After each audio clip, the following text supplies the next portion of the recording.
يا أمي أقطف دوما أحلى الزهر سار تعطر كل البيت تنتظر قدومك يا أمي. صاحب نے تقریر کے دوران کہا، ان سے پوچھا گیا کہ پوسٹ مارٹم کے لیے یا طبی علاج کے لیے، میڈیکل سائنس کے لیے جو مردوں کی چیر پھاڑ کی جاتی ہے، پوسٹ مارٹم کے لیے مردوں کی چیر پھاڑ میں تو علماء کا اختلاف ہے، کس حد تک جائز ہے، کس حد تک ناجائز ہے، اس میں تو دو رائے ہیں. بہت سے علماء، دارالعلوم کرنگی کے علماء کہتے ہیں کہ اگر پوسٹ مارٹم بہت زیادہ میت کو بگاڑ نہ دیا جائے، اتنے محدود پیمانے پر ہو اور اس سے قاتل کا پتہ چلانا ممکن ہو تو پھر جائز ہے. یہ دارالعلوم کرنگی کے علماء کا فتویٰ ہے. اس لیے کہ بعض لوگ یہ کہتے ہیں کہ علماء پوسٹ مارٹم کو بالکل حرام سمجھتے ہیں. یہ لوگ الزام بھی علماء پہ خود ہی لگاتے ہیں کلپ بنا کے، اور پھر طنز بھی خود ہی. ان کو بیچاروں کو یہ تک نہیں پتا کہ علماء کی اس بارے میں رائے ہے کیا. پوسٹ مارٹم کے ذریعے اگر قاتل کا پتہ چلانا ممکن ہے اور پوسٹ مارٹم میں میت کی ایسی کی تیسی نہیں ہو رہی تو بہت سے علماء اس کی گنجائش دیتے ہیں، لیکن فوری طور پر اسی ٹائم پہ کر لیا جائے. اور میڈیکل سائنس کا علم سیکھنے کے لیے مردوں کی چیر پھاڑ کی علماء اجازت بولو بھائی نہیں. اس لیے کہ کسی کو لوگ کہتے ہیں بھائی جان بچانے کے لیے تو سب کچھ ٹھیک ہے، بندہ بھی مار سکتے ہو اپنی جان بچانے کے لیے. یاد رکھو علماء یہ کہتے ہیں کہ جان بچانے کے لیے تو قتل کرنا بھی جائز ہے، سور کھانا بھی جائز ہے. جان بچانے کا طریقہ سیکھنے کے لیے یہ چیزیں جائز. میڈیکل سائنس میں جب ہم علم حاصل کر رہے ہوتے ہیں تو جان بچا نہیں رہے ہوتے، بچانے کے طریقے سیکھ رہے ہوتے ہیں.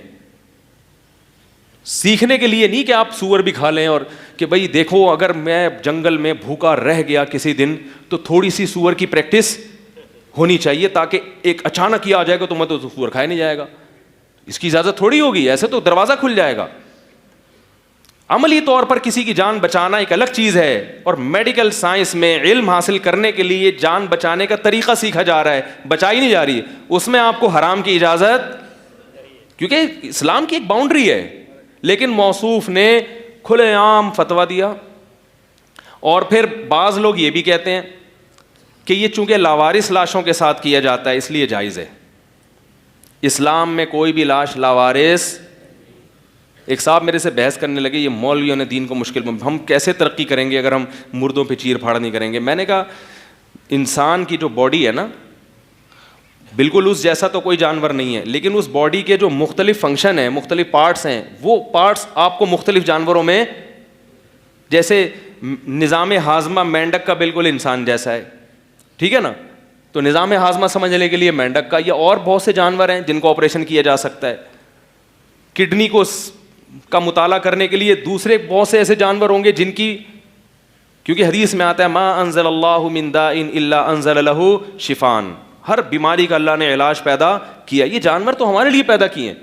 کتنی میڈیکل سائنس میں دوائیں ایسی ہیں جو جانوروں کے عمل کو دیکھ کر ایجاد کی گئی ہیں کہ اس بیماری میں جانور کیا کرتا ہے. ریچھ کو میں نے خود ڈاکومنٹری دیکھی، ریچھ کے پیٹ میں درد ہے، وہ گیا جا کے ایک جڑی بوٹی نکال کے کھانے لگا. ڈاکٹر کھڑا ہے ڈاکومنٹری بنا رہا ہے، اس نے کہا کہ جب یہ جڑی بوٹی اس نے کھائی ہے اس سے ڈاکٹروں کو پتا چلا کہ پیٹ کے درد میں اس جڑی بوٹی میں اللہ نے کیا رکھا ہے، شفا. بہت سی دوائیں ایسی ہیں.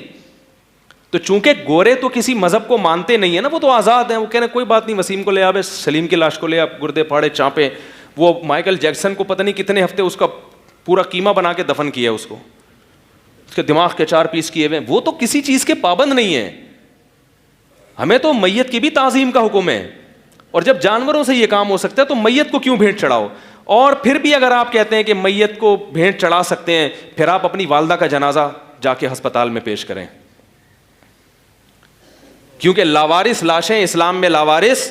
اگر کوئی بوڑھا مرتا ہے، اس کی کوئی اولاد نہیں ہے، تو جو بھی اس لاش کو دیکھے گا شریعت میں وہی اس کے بیٹے کا قائم مقام. وہ اس کو ایسے عزت احترام کے ساتھ دفن کرے گا جیسے یہ اس کا باپ ہے. اسلام میں لاوارث لاش کوئی بھی نہیں ہوتی، سب قابل احترام ہے. تو کافر لاش کے احترام کا حکم ہے، مسلمان کو کیسے آپ وہ کر سکتے ہیں.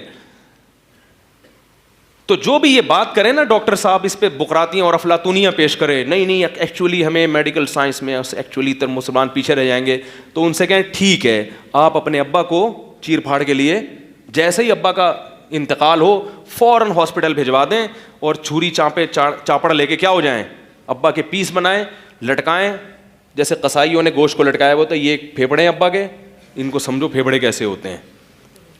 جیسے آپ کے لیے میں نے کہا نا کہ آپ اپنی ماں کی لاش دیں, ایک دم آپ جوش میں آ جاؤ گے. تو یاد رکھو, کوئی بھی عورت دنیا سے جاتی ہے وہ بھی کسی کی ماں ہے, اگر نہیں ہے تو وہ سب کی ماں ہے, وہ سب کی بہن ہے, وہ سب کی بیٹی ہے. میں سمجھا پا رہا ہوں اپنی بات؟ تو اس لیے جو نئی نئی فلمیں مارکیٹ میں آ رہی ہیں میرے بھائی, یہ ان کے پاس دلیل بھی. ایک صاحب نے یہ بھی دلیل دی کہ قرآن تو قصاص کی ترغیب دیتا ہے, وَلَكُمْ فِي الْقِصَاصِ حَيَاةٌ يَا أُولِي الْأَلْبَابِ, جان بچانے کے لیے اسلام جب اس کی اجازت دے رہا ہے کہ دوسرے کی گردن اڑا دو, تو جان بچانے کے لیے میت کی چیر پھاڑ کی اجازت کیوں نہیں ہوگی؟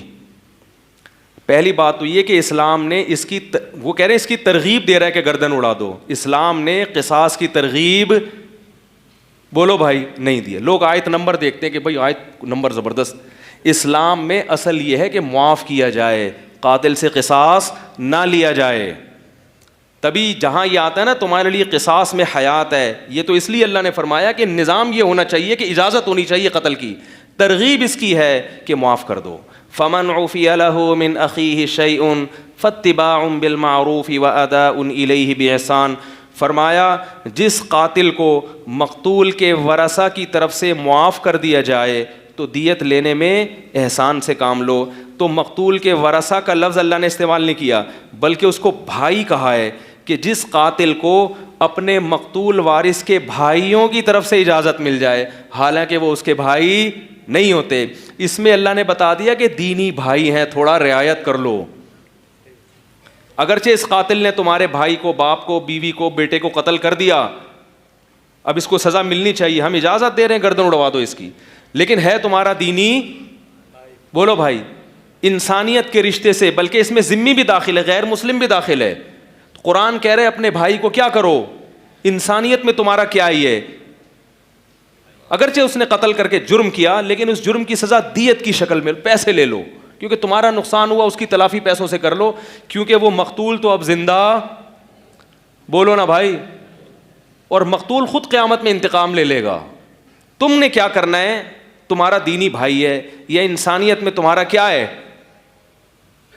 رشتہ ہے, انسانیت کے لحاظ سے تمہارا. تو قرآن قصاص کی ترغیب نہیں دیتا, قرآن کس کی ترغیب دیتا ہے, معاف کرنے کی. یہی وجہ ہے کہ جہاں بھی سعودی عرب میں یا کہیں بھی جہاں قصاص کا قانون ہے, مقتول کے ورثہ کو آخر دم تک کوشش کی جاتی ہے معافی پر اکسانے کی, اور یہ حکومتی سطح پہ کام کیا جاتا ہے. کئی بار ایسا سعودی عرب میں ہوا ہے کہ وہ تلوار لے کے جلاد کھڑا ہے معاف کرنے کے لیے, گردن اڑانے کے لیے, اور حکومتی اہلکار اور جا کے قاتل کے اولیاء اس کو سمجھا رہے ہوتے ہیں بھائی چھوڑ دے. علماء جاتے ہیں باقاعدہ اس کو معاف کرنے کی ترغیب پر کیا کرتے ہیں, بیان. کیونکہ قرآن کس کی ترغیب دے رہا ہے,